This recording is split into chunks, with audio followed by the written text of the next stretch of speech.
They beat a 65-year-old black woman in a parking lot because they thought no one would care. But her son was the next police chief. And he didn't come for revenge, he came for justice. The power had gone out in Ridgefield just after sunset. The air was thick with heat and humidity, and the soft whirring of backup generators hummed in the distance. On Maple Street, porch lights flickered but failed to hold steady. Elderly Evelyn Carter, 65, stood at her front door, a flashlight in one hand and a knitted shawl wrapped around her shoulders. She sighed. The flashlight was dead. She couldn't sleep without some light. After years of living alone, especially after losing her husband to cancer 5 years ago, small comforts like the warm glow of a nightlight made all the difference. So she decided to make a quick trip to the nearby corner mart before it closed. She walked with deliberate care, avoiding the cracks on the pavement. Her floral dress fluttered around her calves as she crossed the dimly lit parking lot. Inside the store, she found a small flashlight, a pair of AA batteries, and a bottle of ginger tea. She smiled politely at the young cashier, paid in cash, and folded the receipt carefully into her purse. It wasn't until she was about to unlock her car that she noticed the patrol car creeping up behind her. 2 white officers stepped out. She didn't recognize them. "Ma'am," one said sharply. "Can we speak with you a moment?" Evelyn paused, her hand still on the car door. "Of course, officer. Is something wrong? We got a report about a shoplifter fitting your description. Step away from the vehicle." "I just bought these," she said, opening her purse. "I have the receipt right here." But before she could reach for it, the taller one grabbed her wrist. "You're resisting," he barked. The other officer shoved her from behind. She cried out, stumbling to the ground. The nightstick landed hard on her ribs. A sickening crack echoed in the lot. "Please," she gasped. "I didn't do anything wrong."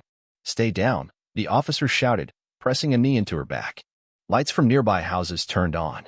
Someone shouted. A phone camera began recording. They didn't care. Evelyn's vision blurred. Her purse spilled open. The receipt fluttered in the wind. Moments later, someone from the store came running. "She didn't steal anything. I was at the register." She paid. The officers looked up, startled, then slowly stepped away. But not before one kicked her bag and muttered, "Old troublemaker." Ambulance lights flashed. As paramedics lifted Evelyn onto the stretcher, a neighbor's voice trembled on the phone. "Hello? Damien? It's Miss Hayes. I'm with your mom. She's been hurt. Bad." Hundreds of miles away, Damien Carter stood in his new office, finalizing paperwork for his transfer as the incoming police chief of Ridgefield. He looked at the caller ID. His blood ran cold. Damien Carter didn't speak for several seconds after the call ended. His knuckles turned white as he gripped the edge of his desk, trying to stay calm. All the training, all the years of discipline, seemed to vanish in the flood of images now raging in his mind. His mother crying out in pain, strangers calling his name in panic, flashing red lights, and those uniforms. He had faced war zones, corrupt foreign officials, and drug lords with private armies. But nothing boiled his blood like the thought of someone laying a hand on his mother. He didn't call the mayor, didn't notify the department, didn't even finish signing his transfer papers. He simply grabbed his go-bag, walked out the door, and got into his black SUV. By the time he hit the highway, he'd already called 2 lawyers, a medical rights advocate, and Jared, his old Army intel partner who now worked as a freelance cybersecurity analyst. His GPS read 6 hours, 18 minutes to Ridgefield General Hospital. Damien made it in 4. At the hospital, Evelyn Carter was drifting in and out of consciousness. Bruises bloomed like ink spills across her ribs, one eye swollen nearly shut. But when she heard the heavy boots in the hallway, something in her spirit stirred. He stepped in, broad, composed, eyes like flint. "Mama," Damien whispered, kneeling beside the bed. Her lips parted in a faint smile, then trembled. "You didn't have to come all this way. I'd cross oceans if I had to."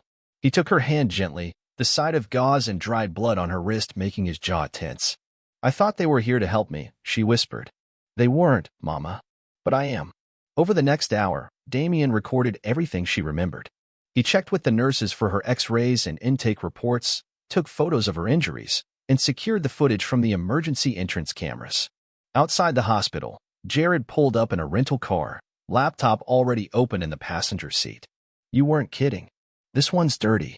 Both of them, Halstead and Connors, have long complaint histories, mostly swept under the rug. Damien looked at him. "I want it all. Every file, every internal report, every settlement. I don't care how deep you have to dig." Already on it. And Damien, this goes higher than just them. I know. The next morning, Damien sat in the hospital cafeteria with a black notebook, his phone on speaker, and Jared typing furiously across from him. The air smelled like burnt coffee and disinfectant, but neither man seemed to notice. Internal affairs reports go back over 7 years, Jared said. 12 complaints against Halstead. 8 against Connors. All dismissed. Guess who signed off on most of them? Don't tell me who. Chief Lawrence himself. The man you're supposed to replace.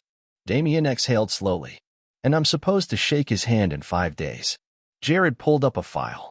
It gets worse. I dug through settlement records. 3 civil lawsuits quietly settled.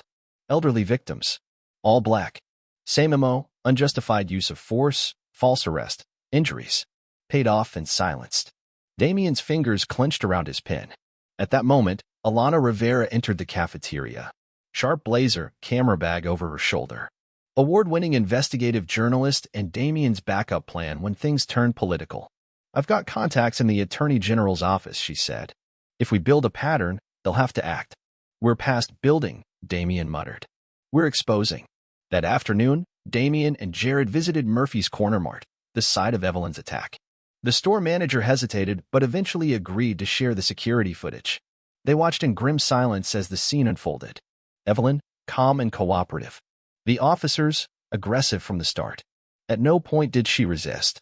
Damien copied the footage. Jared, back this up and encrypt it. If anything happens to me, this goes to Alana and the DOJ. You got it. They left with the footage and a witness statement from the cashier. Later that evening, Damien received a call.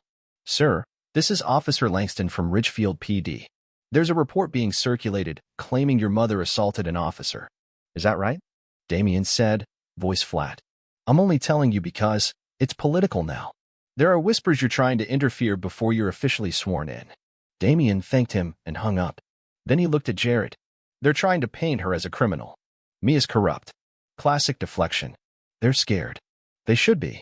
The Ridgefield Police Department building looked exactly like Damien remembered from his childhood. Small, brick-faced, and poorly lit. But stepping through the front doors that morning, everything felt different. This was no longer a symbol of law. It was the scene of the cover-up. Damien walked in, eyes locked ahead. Jared and Alana followed silently. Word had already spread. He was in town early, unannounced, and angry.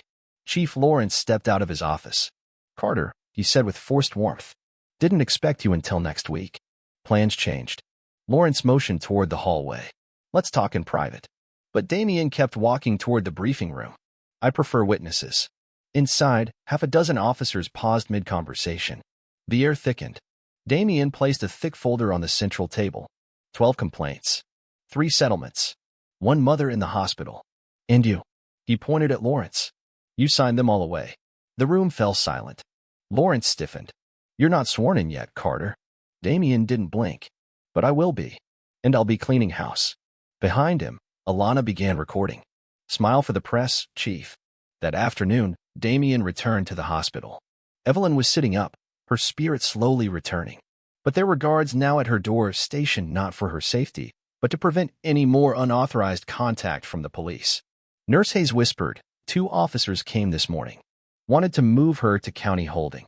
Damien's jaw clenched. Over my dead body. He met with hospital legal staff and issued a formal protection order. That evening, Alana aired the footage on her national platform. The images of Evelyn being thrown down, her frail voice pleading, the baton rising and falling. America watched in horror. Damien received a call from the Attorney General's office. We're opening an independent inquiry. He looked at the screen, at the world finally seeing the truth. This isn't just about my mother anymore, he said. This is about all of them. 3 federal SUVs pulled up outside the Ridgefield Police Department at 8:03 a.m. sharp. Agents in dark suits moved quickly and quietly. The FBI had arrived. Damien stood outside the station, arms folded, watching as Chief Lawrence's face drained of color. It was over. Federal warrant. Agent Torres announced, flashing her badge. Step aside. In less than 10 minutes, Officer Halstead and Officer Connors were handcuffed and removed from the building. Agents carried out boxes of files. One of them nodded to Damien. You did the hard part. No, Damien replied. My mother did. By noon, the story had gone national. Every major outlet was running segments. Elderly black woman beaten by police. Her son brings the system down. Social media exploded with hashtags. Evelyn's name trended worldwide. In a press conference on the courthouse steps, Damien stood beside Alana, Agent Torres, and several of the victims who had come forward. My mother was treated like she didn't matter, he said. But she matters. So do all of you. Justice doesn't wear a uniform. It lives in the truth we choose to speak. Back at the hospital, Evelyn watched from her room as the coverage aired. Tears streamed down her face. Not from pain, but from pride. You really did it, she whispered to the TV screen. You kept your promise. Damien entered quietly. Only because you raised me to. He sat by her bedside, took her hand. Outside, protesters held candles. Inside, something healing had begun.